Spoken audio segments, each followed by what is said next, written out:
তীব্র শীতের সঙ্গে পাল্লা দিয়ে বাড়ছে রাশিয়া ইউক্রেন সংঘাত। পাল্টাপাল্টি হামলার মধ্যে ইউক্রেনের আরও একটি গ্রাম দখলে নেয়ার দাবি করেছে রাশিয়া। স্থানীয় সময় শুক্রবার ইউক্রেনের পূর্ব দুনেস্ক অঞ্চলের জাকিতনে গ্রামের নিয়ন্ত্রণ নেওয়ার কথা জানায় দেশটির প্রতিরক্ষা মন্ত্রণালয়। গ্রামের ভেতরে এক সেনাকে রাশিয়ার পতাকা নাড়াতে দেখা যায় এমন একটি ভিডিও প্রকাশ করেছে মস্কো।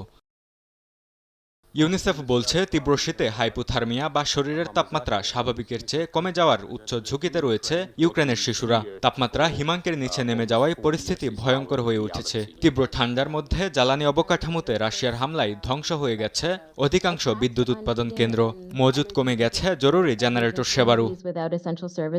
ইউক্রেনের জ্বালানি অবকাঠামো মেরামতে অর্থ সহায়তার ঘোষণা দিয়েছে যুক্তরাজ্য ও জার্মানি। স্থানীয় সময় শুক্রবার কিয়েভ সফরে অতিরিক্ত অন্তত $2.5 কোটি সহায়তার ঘোষণা দেন যুক্তরাজ্যের উপপ্রধানমন্ত্রী ডেভিড ল্যামি। অন্যদিকে $7 কোটি সহায়তা দেওয়ার কথা জানান জার্মান পররাষ্ট্রমন্ত্রী। ইউক্রেন বলছে, সাম্প্রতিক হামলার পর এই সহায়তা তাৎক্ষণিক প্রয়োজন মেটাতে সক্ষম হবে। ইউক্রেনের প্রেসিডেন্ট ভলোদিমির জেলেনস্কি জানান, নিরাপত্তা নিশ্চয়তা ও যুদ্ধ পরবর্তী পুনর্গঠন নিয়ে আলোচনার জন্য যুক্তরাষ্ট্রে যাচ্ছে ইউক্রেনের প্রতিনিধি দল। শর্তে ঐকমত্য হলে আগামী সপ্তাহে দুবেসে ওয়ার্ল্ড ইকোনমিক ফোরামের ফাঁকে ডোনাল্ড ট্রাম্প প্রস্তাবিত শান্তি চুক্তি সই হতে পারে বলে জানান তিনি।